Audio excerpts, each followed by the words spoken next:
truly the like 4 useful characters in this run are Faye, Satan, Ellie, and our new character Billy.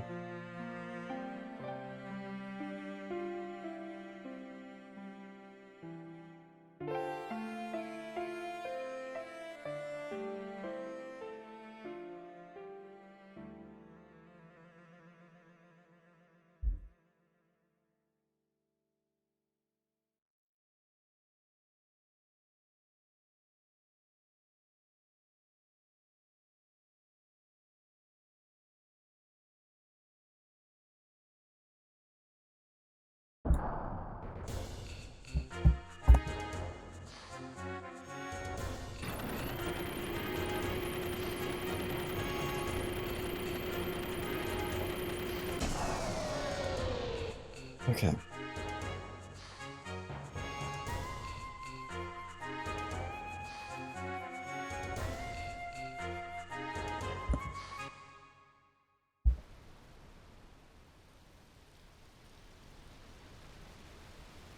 Let's see.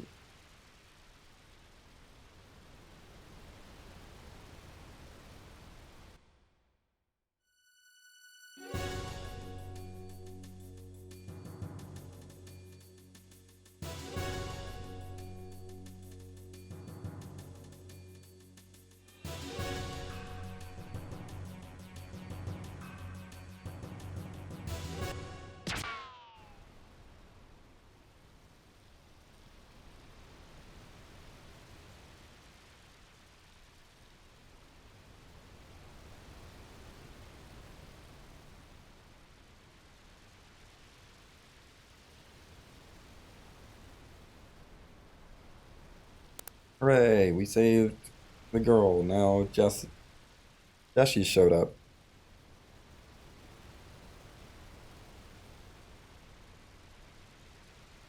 Oh, gotta introduce more characters.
Hey Billy, you're our best party member, other than Faye. Honestly, maybe even better than Faye once we get into Disc 2. Billy is very good. Essentially. That's the gist of what I'm trying to say. Billy is very, very good.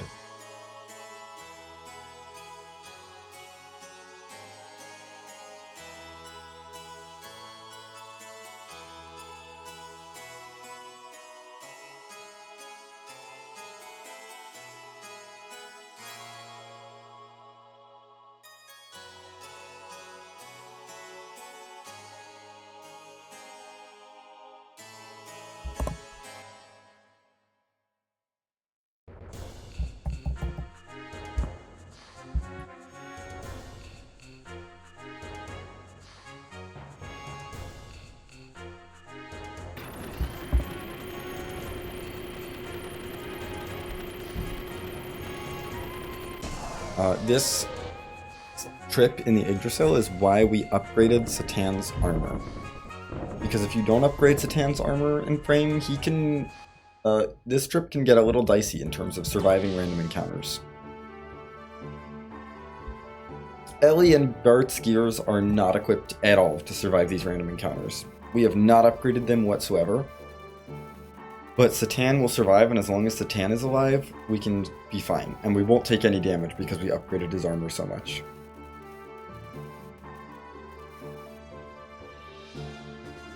Here we go.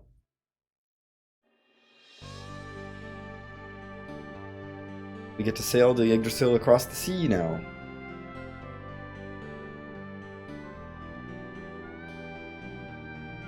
Unfortunately, in the sea, we get random encounters, unlike on land.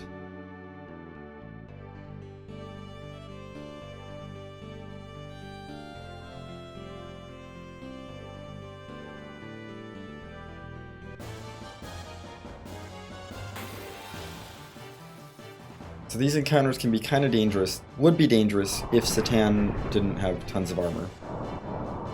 We also did not get a heal, so yeah, Ellie is probably dead here. But that's not a big deal. We can just run away.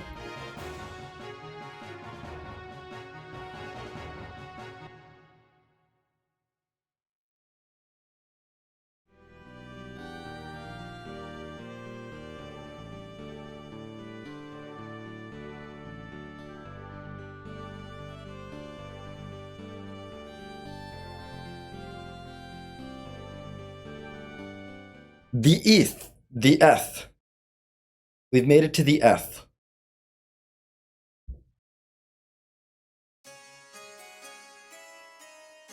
I don't think I've ever gotten the Eth before.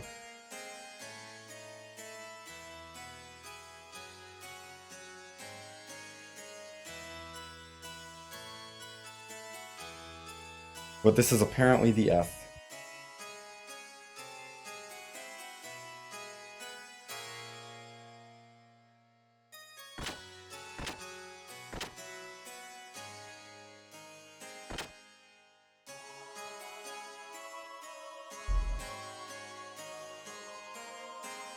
There's all sorts of drama here with Billy and the rest of the ethos, but whatever.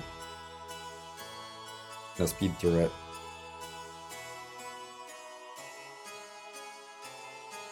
Akivy is Billy's time to shine as far as story goes. It is a little bit slow to start. We get off the Thames with those few battles, and then it's a lot of cutscenes and walking around and...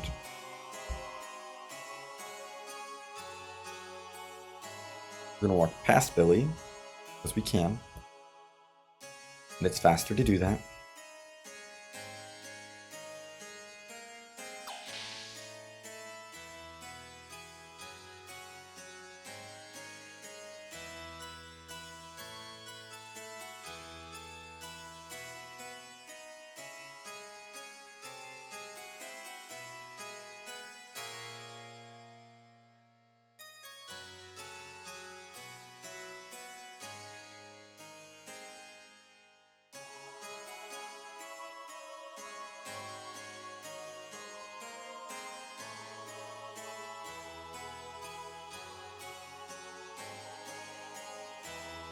Also, fun fact, this harp song that's playing right now was the first song from Xenogears to be added to the Free Enterprise harp pool. The very first one.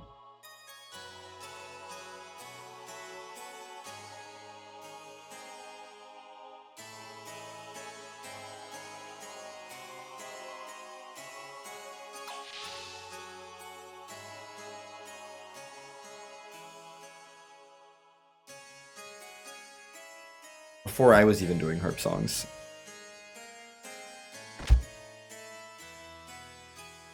And then I added all the other ones. Anyway, we gotta talk to this guy 11 times. So you better know what this text box says.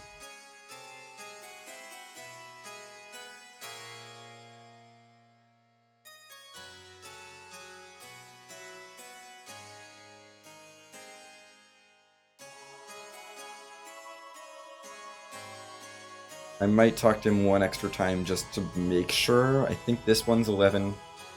But we're going to talk to you one extra time just to make sure. There we go. What is the bishop worried about? Can anyone tell me? There are 4 things.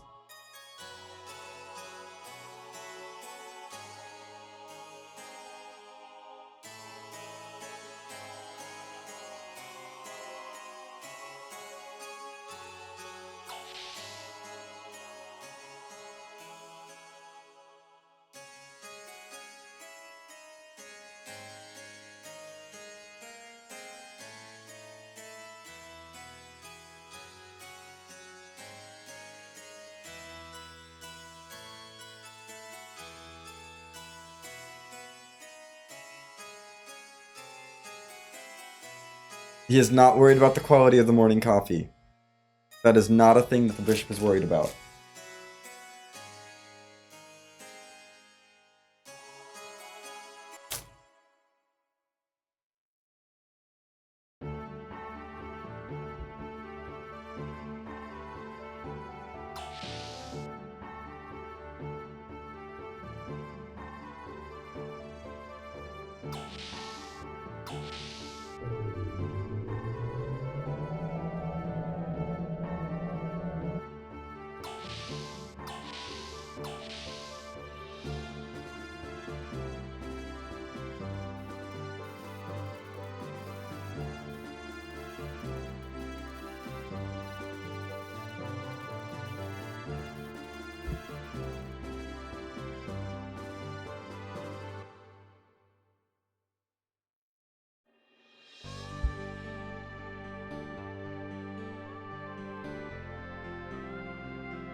Okay, now we set sail for the orphanage.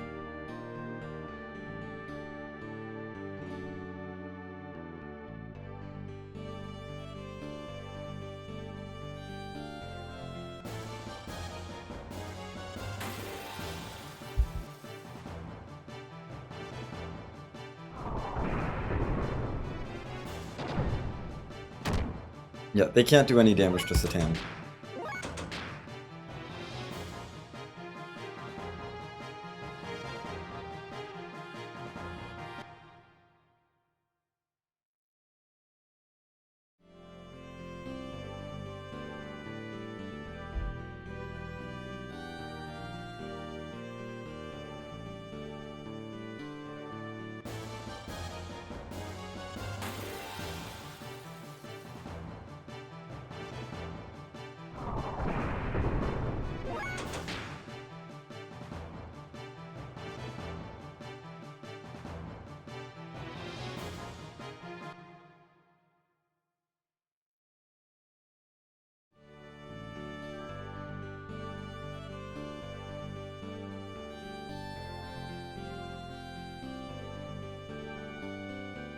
We got Orphan Egg!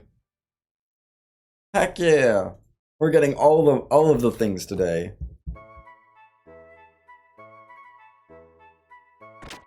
It's Orphan Egg.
Also, I love that this connection between Sigurd and Billy.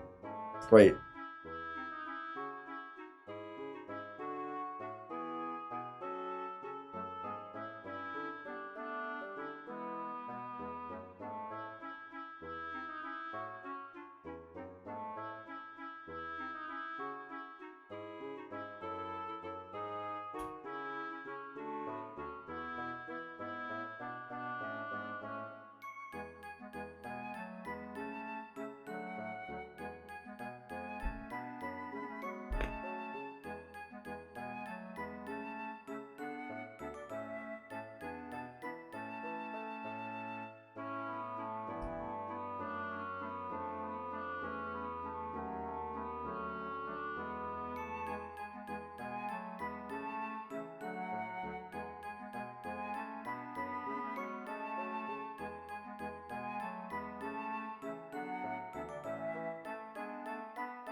Oh yes, Satan has to leave. So Rico shows up because...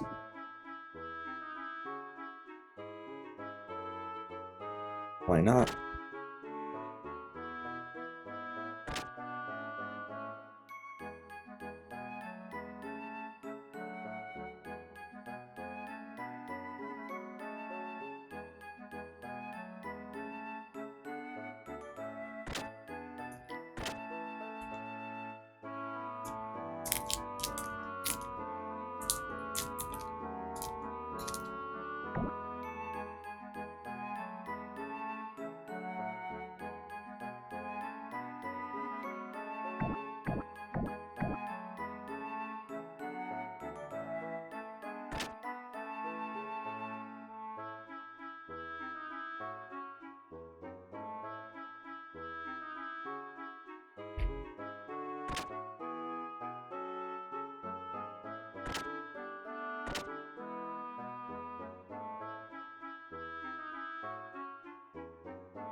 Anyway, we're gonna partner up with Billy in a bit to help him do something. Because he's been given a mission, and so we're like, we'll partner up with you, we'll help you out. Because you saved Faye by getting him the care that he needs.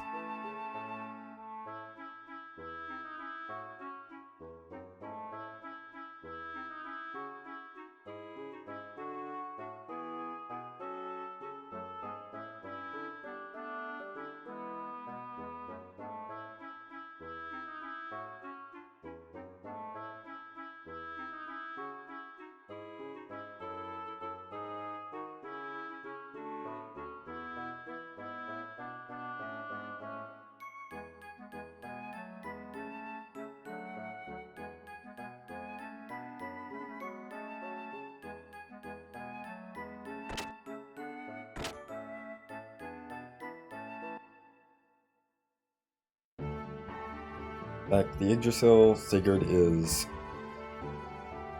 drinking with the friends, so we gotta go find Sigurd. Drinking with Satan and Jesse. They're the friends.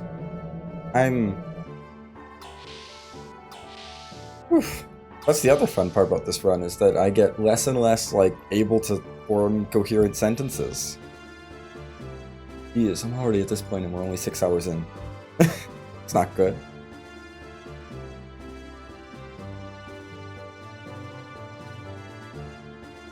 The delirium should not be setting in until disc 2.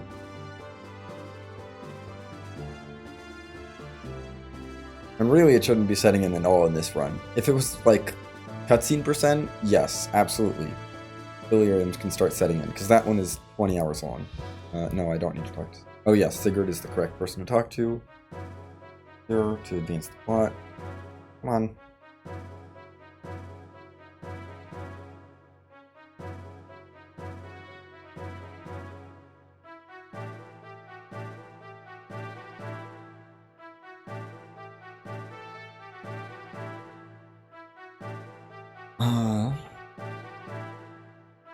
I do also sort of need to take a bio break, but not like right this second, so... I think I can make it to the big cutscene in the Ethos HQ before bio breaking.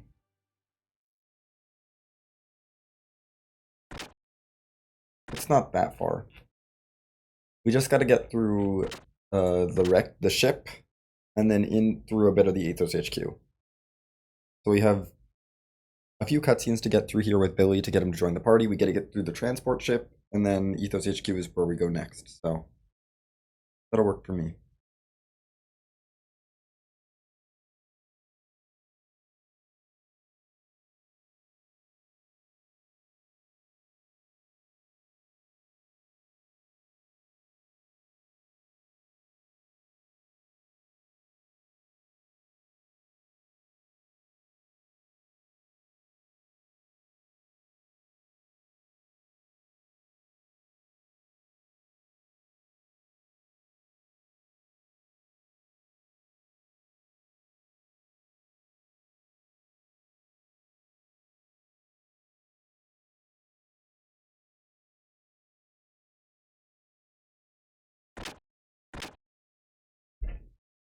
Okay.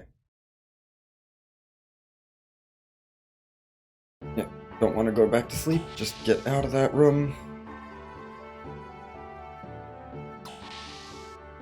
In here.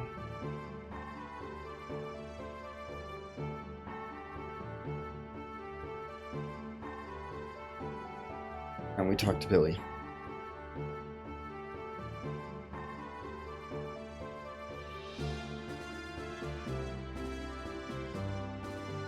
Billy is going to teach us about how his guns work.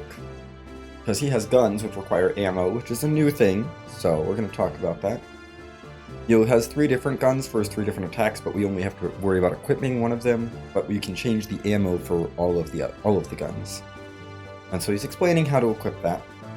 You know, we'll let him go over that. Once he's done that, we'll go over his backstory. He's going to give us a little bit of backstory, and then we'll be ready to go.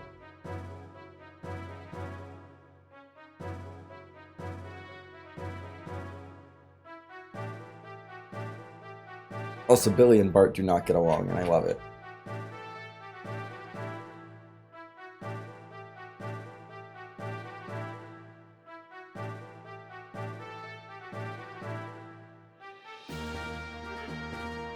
Bart just wants to move on, but I was like, we need to get to know you, so...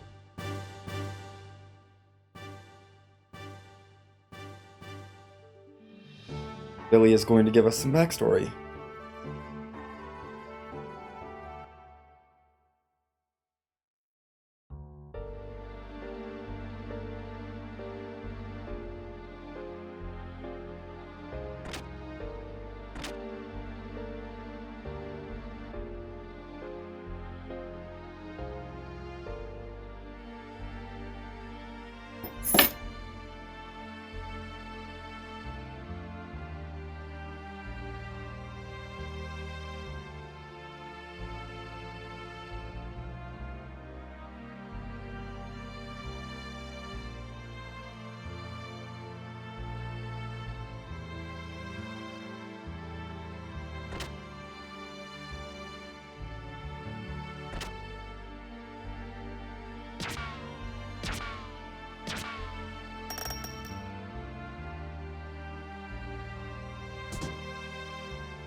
Don't mind me just realizing that I didn't connect my actual mic, and only actually connecting it up 6 hours into the run. It's fine.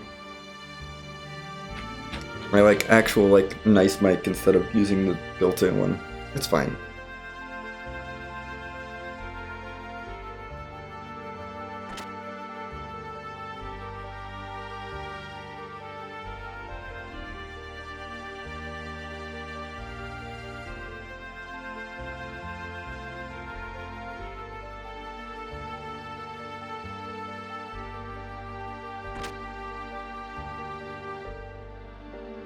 Gotta have things to do during all the cutscenes, you know? Okay, we are almost at the part of Akivi where it starts to pick up.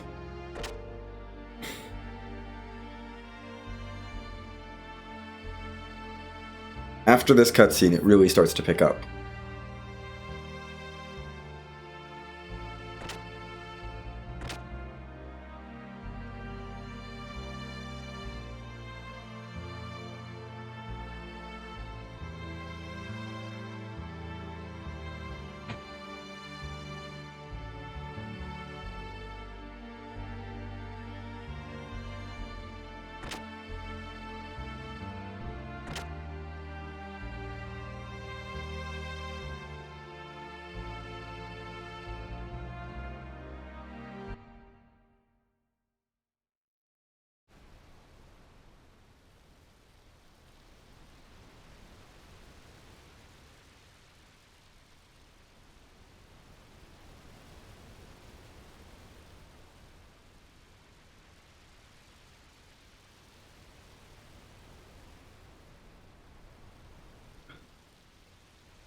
Billy, 3000 GP is not that much.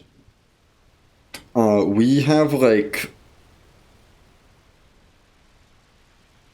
99 million GP. Almost 100 million GP, I think. I think that's the digit. That's the amount of digits we have. I don't know how much we have. It's a lot. It's a lot.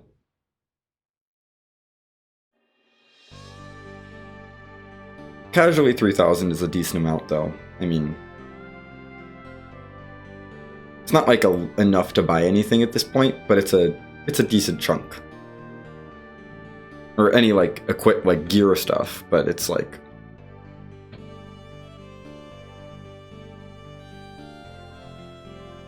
it's a lot better than some of the. It's a lot of the like basic item wise. The 3,000 is pretty solid. Gear equipment wise, it's not going to get you much at this point. Even regular character equipment wise, it's not going to get you much. It is. We have. Can anyone help us? Yes, people can help you. Bart, get out of my party. We're bringing Satan.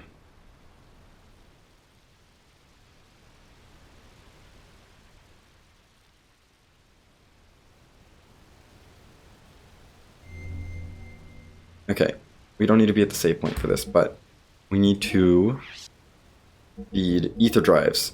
We want 39 to Billy.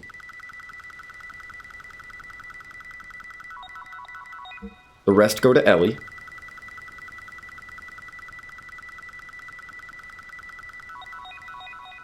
I'm going to quickly Omega Saw Ellie just so that she has hit points. We are going to equip Billy. You get a Matchlock and Mat Hydro ammo and Shot G80 ammo. And then armor-wise, we also want Ether Doubler, Speed Ring S, Speed Ring S, Speed Ring S, Speed Ring S, Ether Doubler. And here we also want a Speed Ring, another Speed Ring S. Gear-wise, we're going to go in and equip Ellie with a Power Magic and take off the other two things. There we go. That's all important.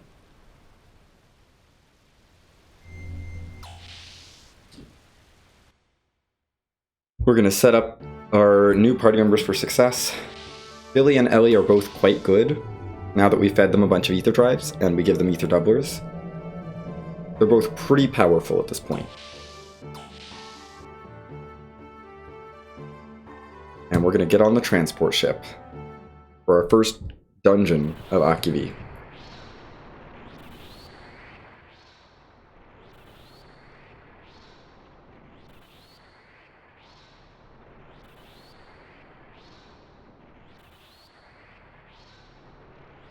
We don't need to turn on the lights.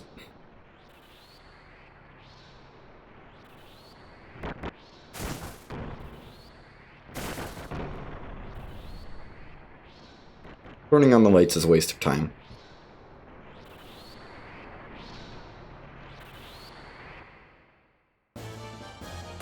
Gosh dang it, encounter. At least we're fast. Satan is very fast. And even Billy and Ellie are pretty fast with the double speed rings. In regular play, you're only supposed to get one speed ring S ever. And we have... well, two maybe. We have more than that. Equipped on most of our party.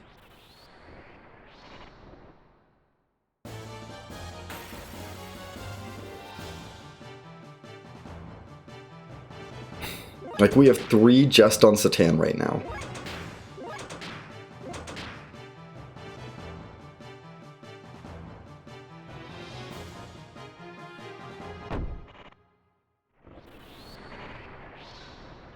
Okay, we've opened the door lock B. Through here.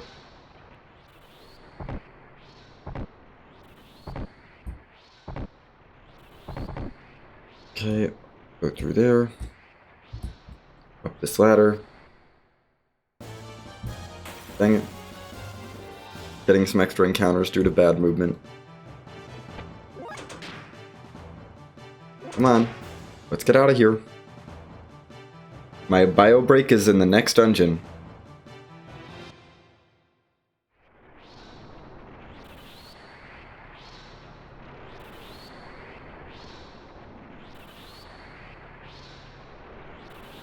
Okay. Here we go. We really got an encounter in the chimney.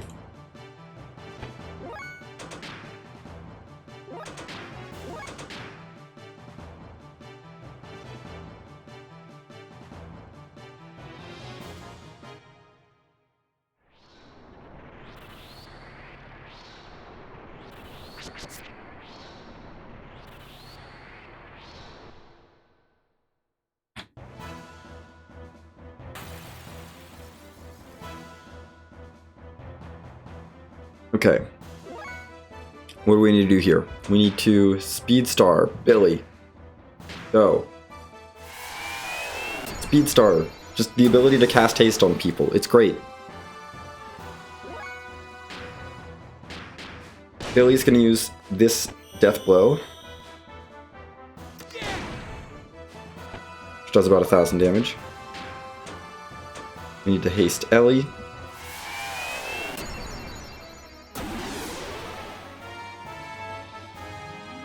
Ellie, you're gonna cast Aqua Ice because it's weak to ice. Do 1,200 damage. Billy goes for the same Death Blow again.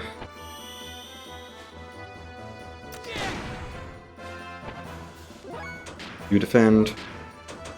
Aqua Ice. You know, they're doing damage, not as much as Faye was doing earlier, but between Billy and Ellie, they're both pretty solid damage output. Zatan's job is just to speed everyone up. That's all he's good for. Really. Right now. He's not here for damage, he's here for... He's here to be fast and then use items to cast haste on other people, so on our damage dealers, so they can go fast. Okay.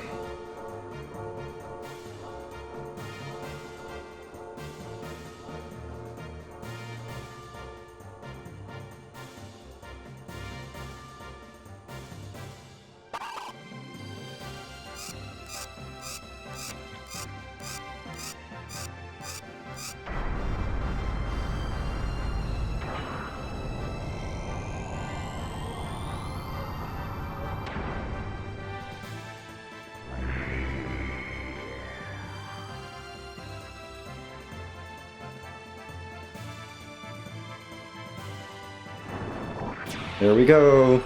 Gotta introduce Billy's gear. I love the commentary on that. Today's launch was so-so. Still one of my favorite lines in this game. Just like, I mean, I have a lot of favorite lines in this game, but nice little bit of extra commentary on that scene from the kids. Like, clearly they've done this before.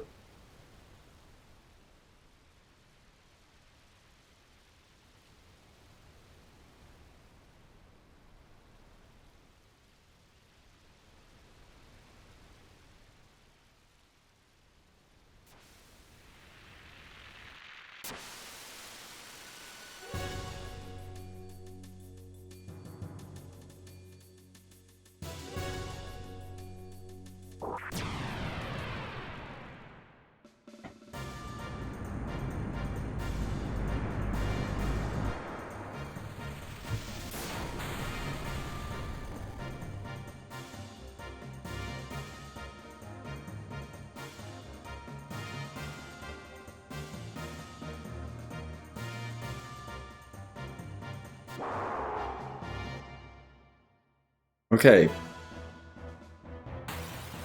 Right, we do get to use air rods.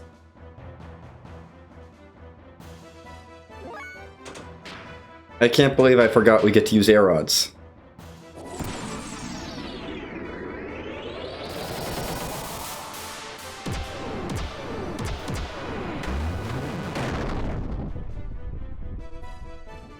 Boom. Air rods are good.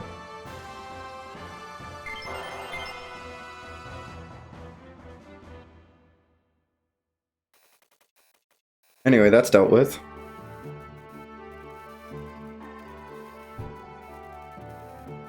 And now we are on our way to the Ethos HQ.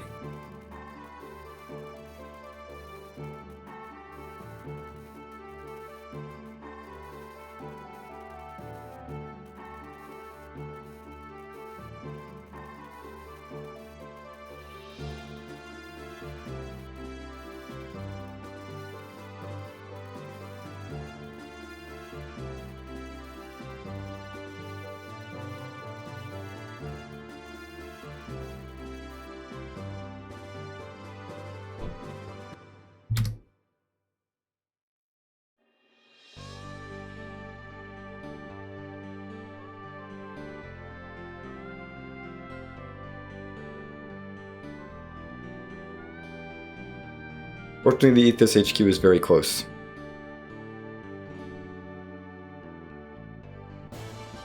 We still can't get there without an encounter.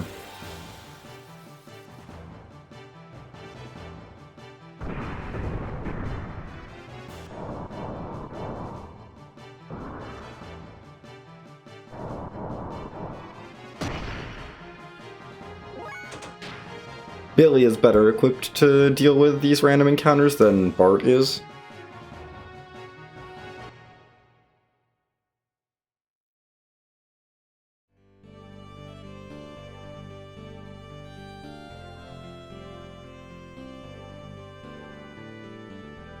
Okay.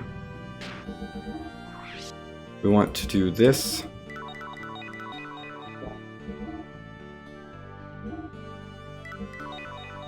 Megasol up.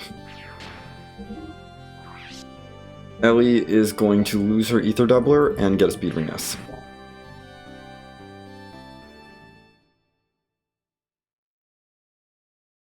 For this sequence, we're gonna take that off because she doesn't need the Ether Doubler here. We don't need the power that it provides, we need the speed more. But she'll still one-shot everything in here. Without the Ether Doubler.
Yeah, we want to save MP here on these Thermo Dragons, because they're strong enough to wipe out everything.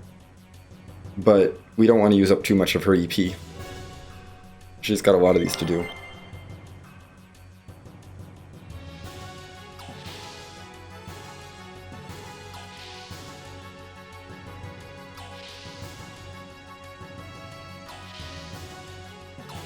Between this dungeon and the next dungeon, because we're not going to heal up between. Because this dungeon doesn't have a boss at the end, so it's like, it's just tear through the worst encounters and then go through cutscenes.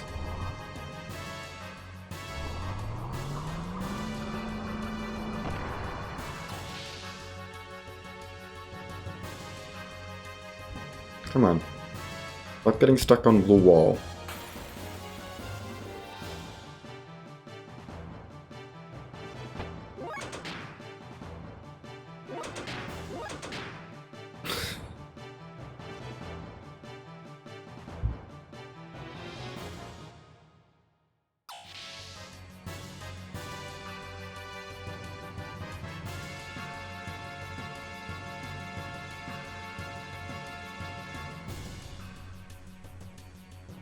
Okay, I'm going to go take a quick bio break because I kind of need it.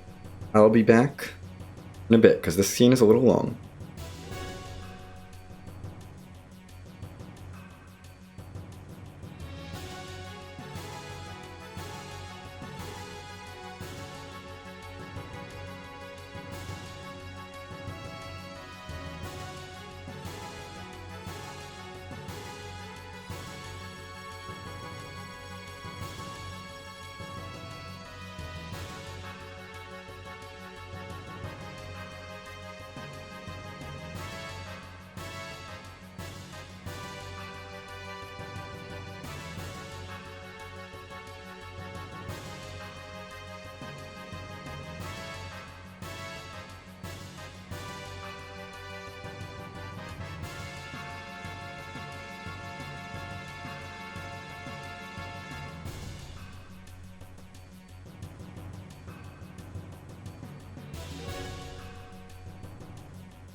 Oh yeah, the layered text boxes are great. Hi, I'm back. Also, this is the last time we hear about Shakan in this entire run. Shakan never appears on screen, and this cutscene here is the last we hear of him. He just disappears.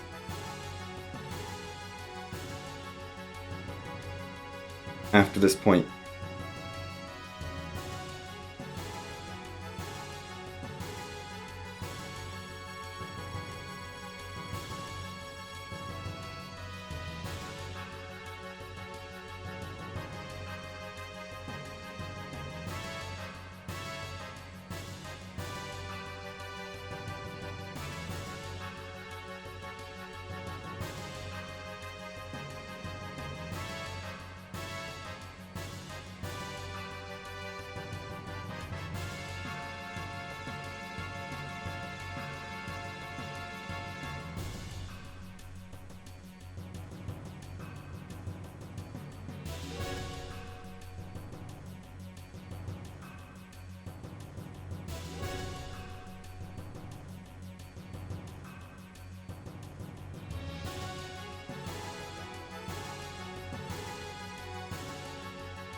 Okay.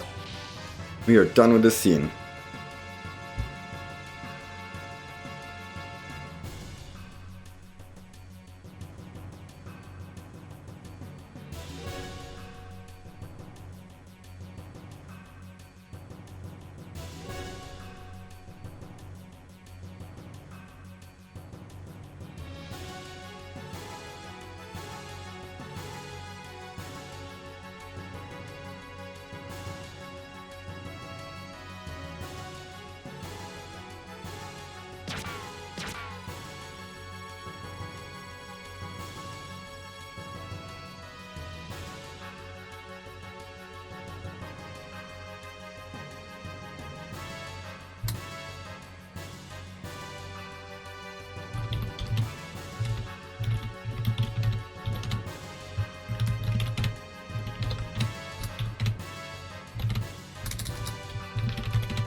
Okay, sorry, I'm like dealing with restream stuff.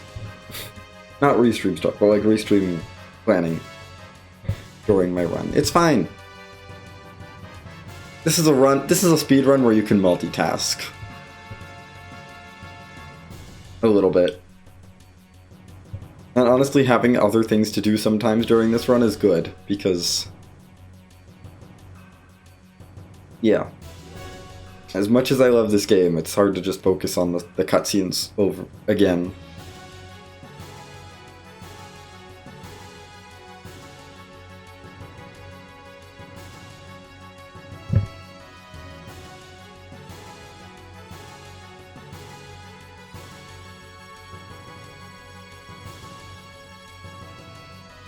Anyway, yeah, the Ethos kind of is a sub-organization of Solaris that was trying to wrestle its own power out from under Solaris and break free and do its own thing, and Solaris was like, heck no, we're not gonna let you do that.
Burn.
Okay.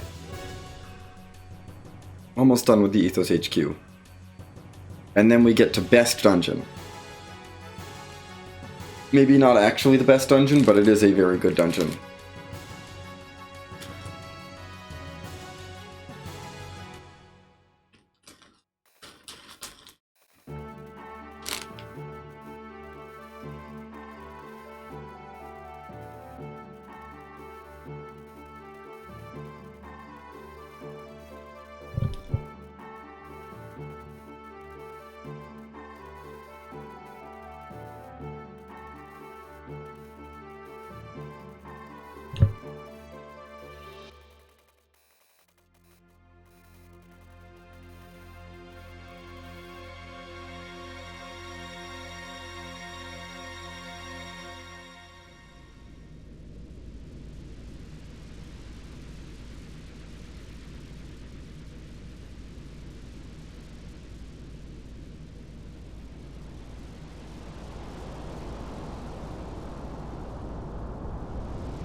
Oh, that's a U-Heal ship.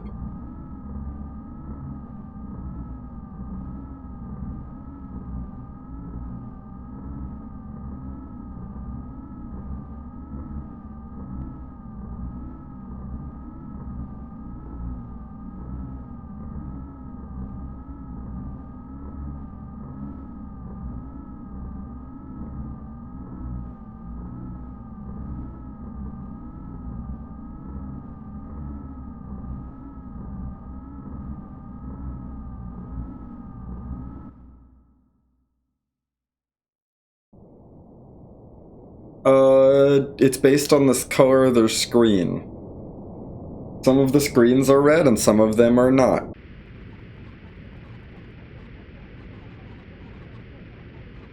I don't think there's any significance other than that. As to why some of them are red and some of them are, like, bluish.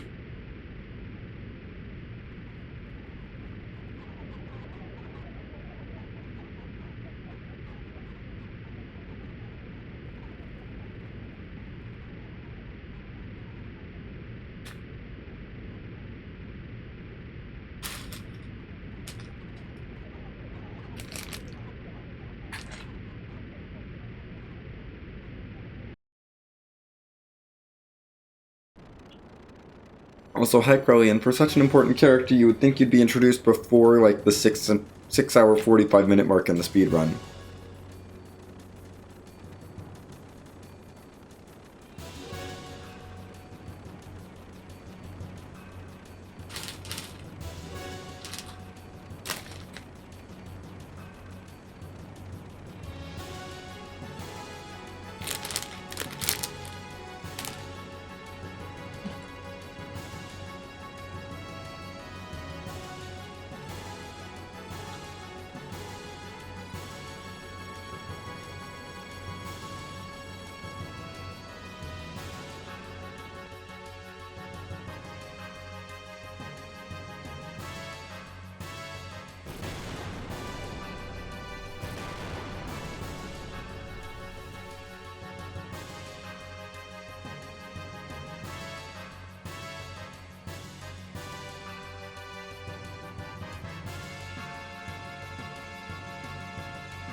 Anyway, we're supposed to go to the Thames. We're not going to go to the Thames. We don't actually need to go to the Thames.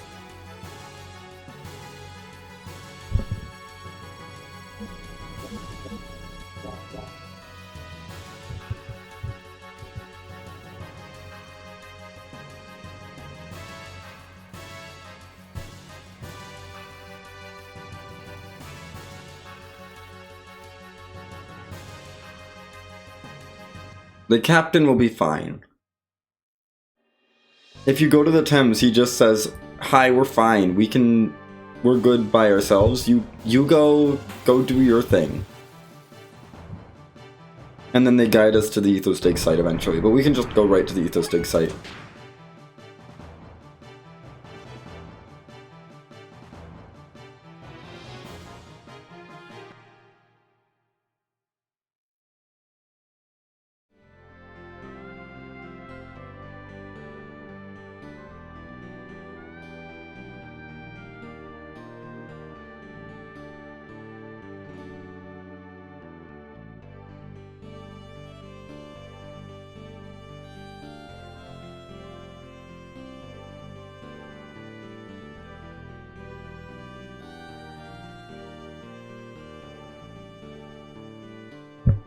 Okay. Into the Ethos Dig site we go.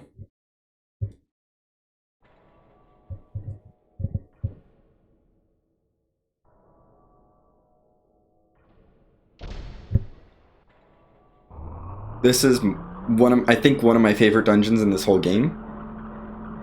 I love this dungeon. It's great.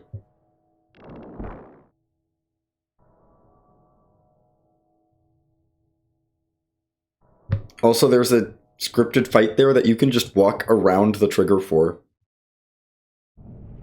They really didn't put that much effort into making sure you hit that one.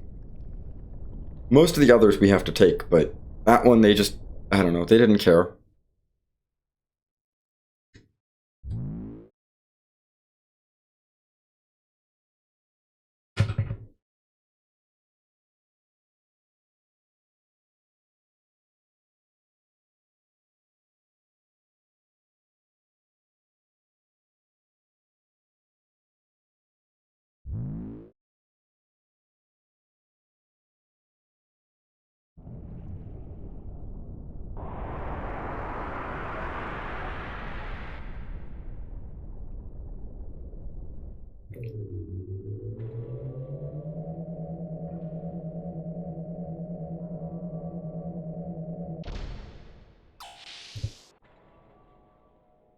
Okay.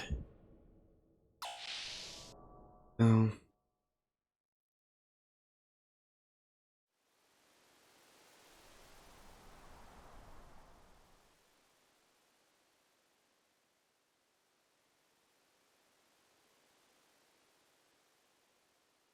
Ellie's having weird,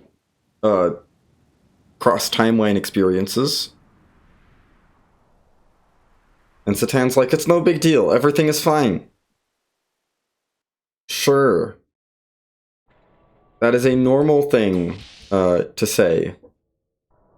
Nothing weird is going on here whatsoever. Everything is just fine.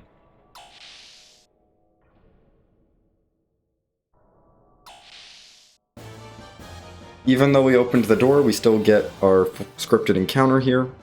I don't think you can dodge this one.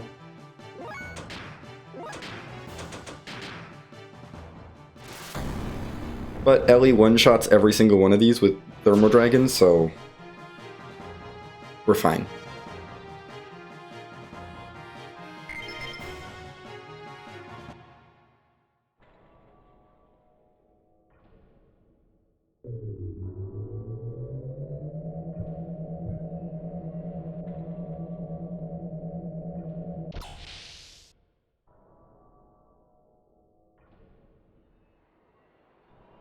Oh, no, we want to just go this way.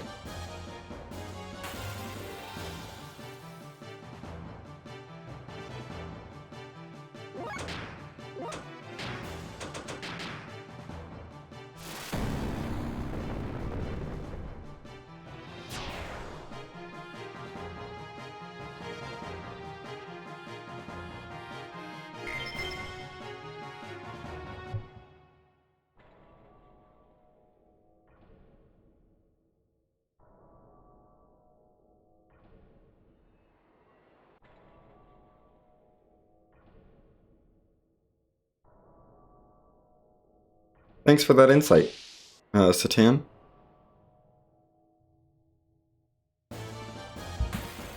Great, a random encounter.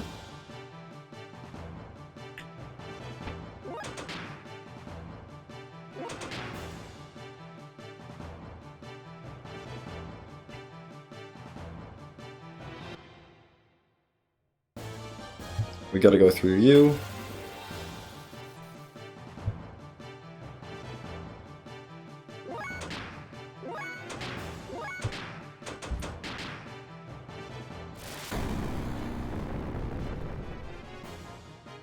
Can't run from these fights, so we have to go through them, but they're pretty easy fights.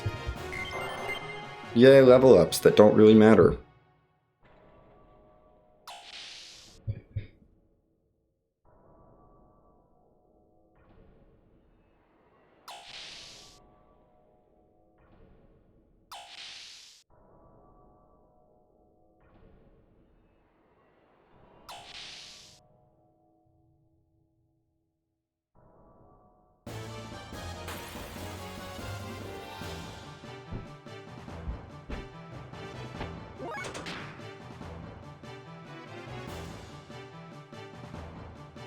The one thing I do like about this game is, like, even though some of the encounters look like pincer attacks, they're never pincer attacks. You can always just run away.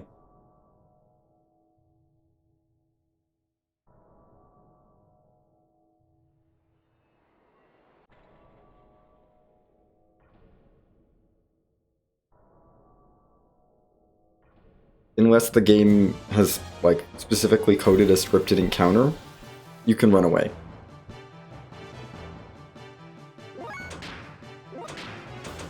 This one is scripted, even though there's no like visual indicator that it's a scripted encounter.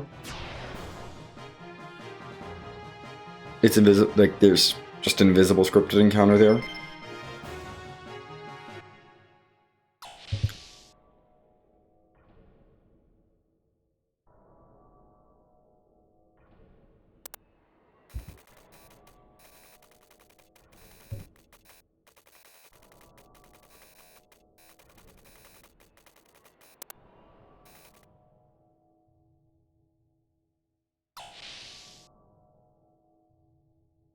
The nearest terminal is this way.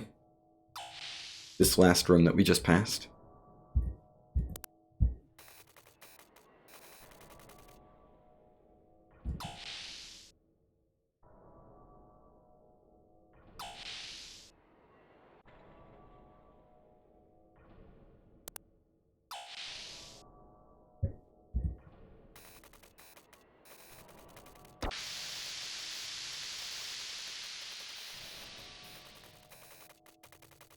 Okay. Through there, in here, and it is cutscene time. Time for Ellie to do something that's definitely normal and not at all weird.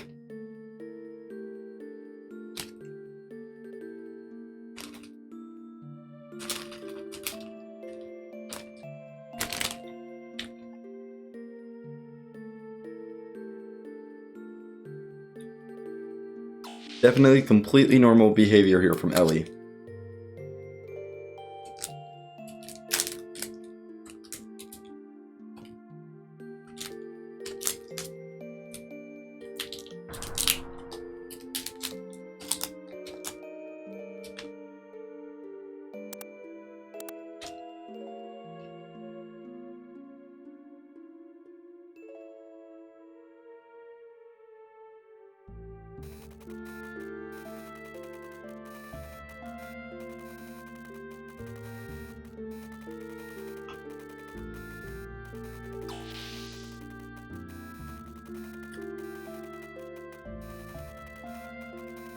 This is true.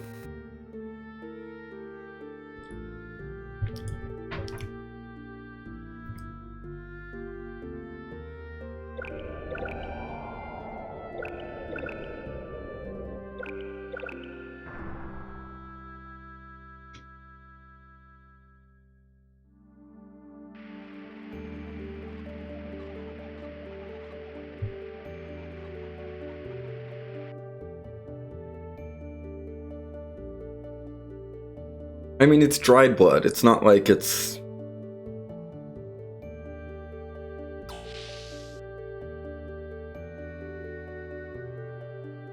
Okay. We got some stuff to do here. We're gonna quickly restore Ellie's MP now.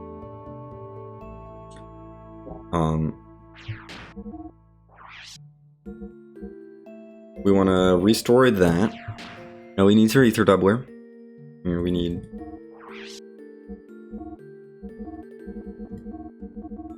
two power magics for you, and 2 power magics for you.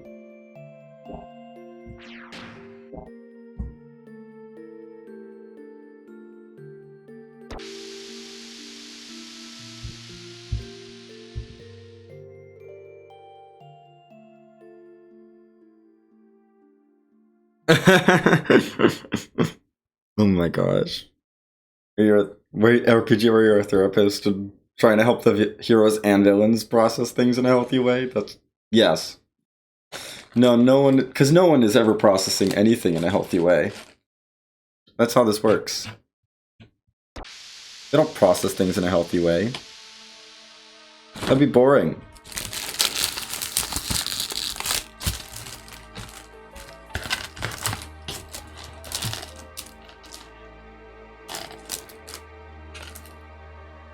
Okay.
Also, Talon and Seraphita are great here.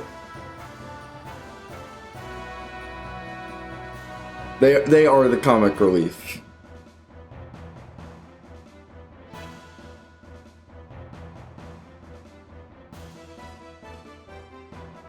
Okay. Boss fight time.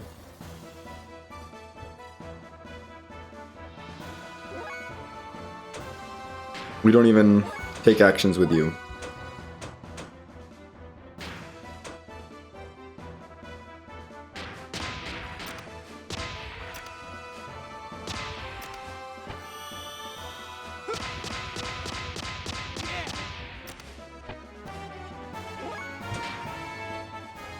And Terra Lance.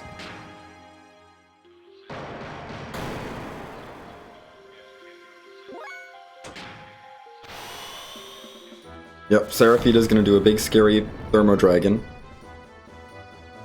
Her ether attack goes up, but that's okay. Billy, just do damage.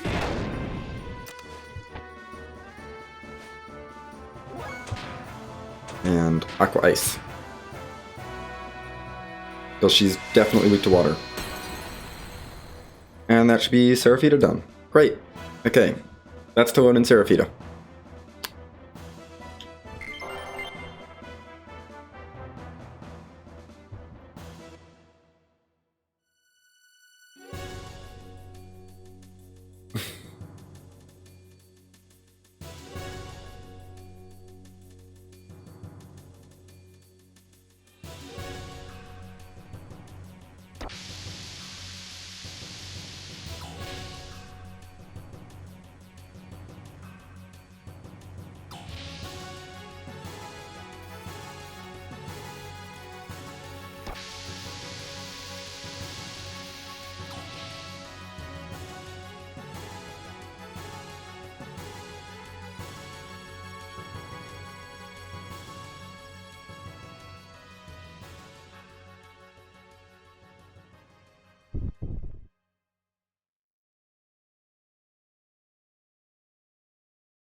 Surely this scene doesn't mean anything.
Here we are. We've made it to the bridge, which is where our second boss fight of the dungeon is. Like, the dungeon's nice. I like the lore around it, and then the boss fights are good. Which also helps make this dungeon just amazing.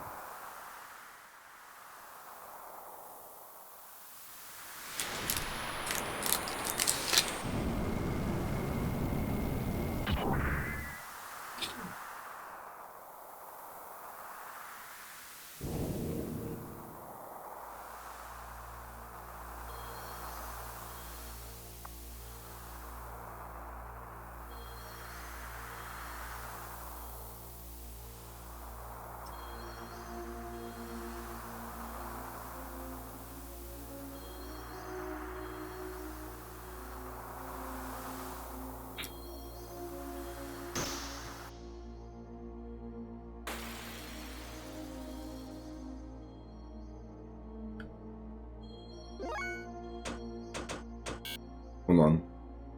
Let me make sure I'm doing the right thing. Yes, we want to cast Fusei on you. Fusei is useful. That gives him an elemental weakness to wind, which is important. It's basically free double damage. Now we Speed Star Ellie.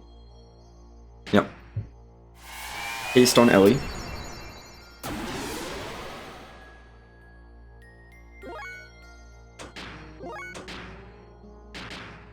And an Anemo Bolt, which is doing double damage because of the Fusei.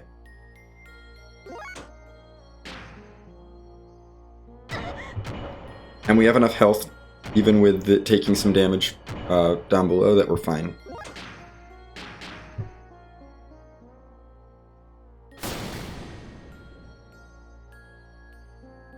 Oh yeah. No, I think this is around the point where I figured that out, because they make it pretty obvious here. No, it is not a fight you're supposed to lose. It is a fight the game expects you to win.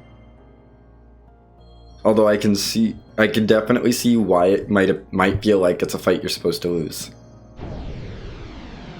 Especially casually. But no, you gotta win that one. Especially since they've already set the precedent of having fights you're supposed to lose. By this point. With Wise Man being a fight, and the Rico fight in the baptismal ceremony are fights you're supposed to lose. But this one, no, you gotta win this one.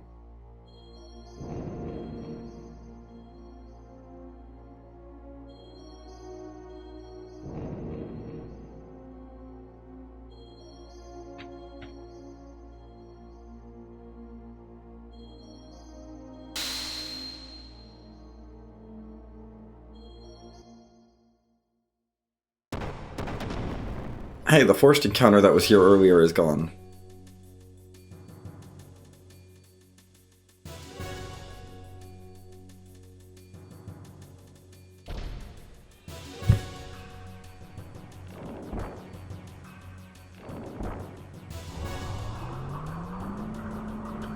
Also, Xenogames and their diagonal elevators. I guess that's a little bit more JRPGs in general, but they love their diagonal elevators.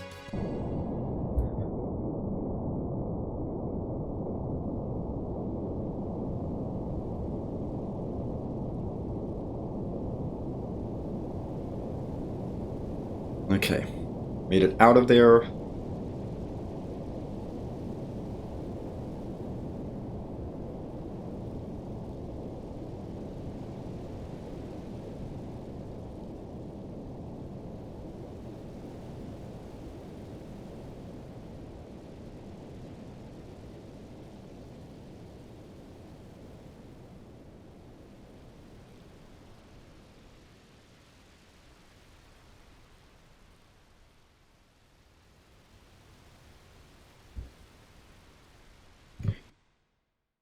We gotta get to the gear hangar.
Yep. Definitely nothing happened there. Just looking at my robot, which is smoking for some reason.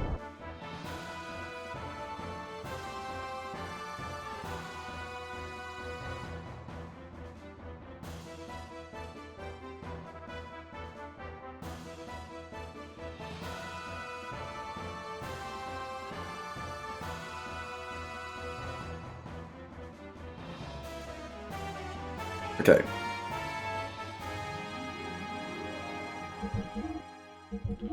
We don't want Bart, we want Rico, because Rico won't take turns. Bart will try and take turns. We don't want turns. We want to minimize the turns taken by not Billy and Ellie.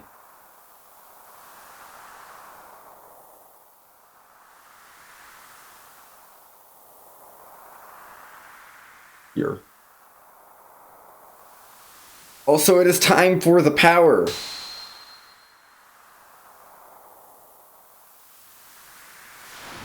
This is the time that we get the power in this whole run.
Now we just charge. And hope that you don't seal Ellie too many times. Well, Ellie is not going to survive the second phase of the fight, and that's okay.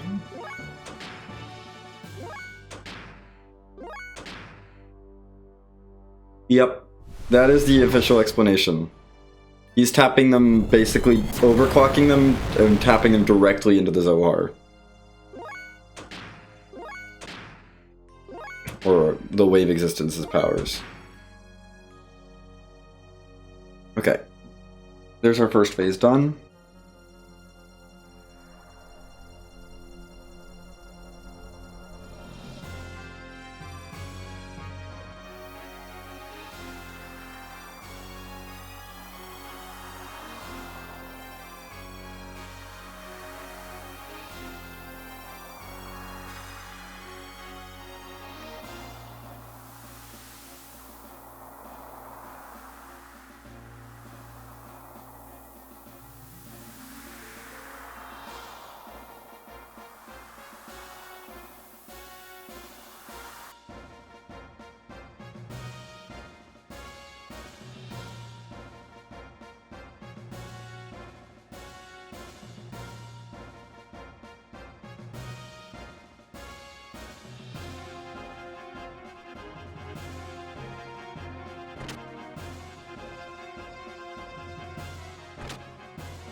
Okay. Second phase.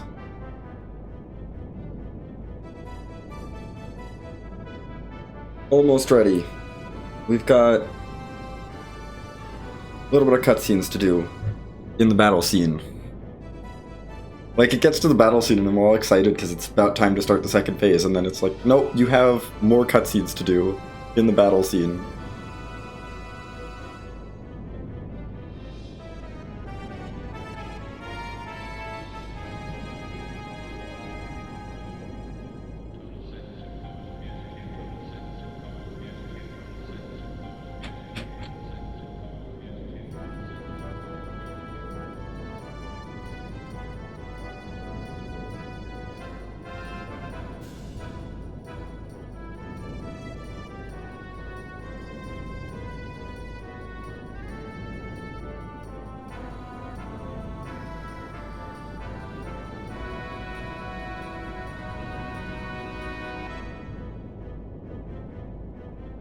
I'll say, yeah, Reapers are people.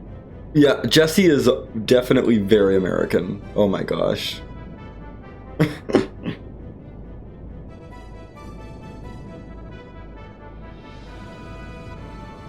Like, in my head, I give him, like... I don't know. When I was... Well, I did a playthrough of this game where I gave every character, like, a distinct voice, and, like... Jesse definitely had, like, a bit of a southern drawl. Not, like, a super... Not a super, like, prominent one, but I gave him, like, just a little bit of that.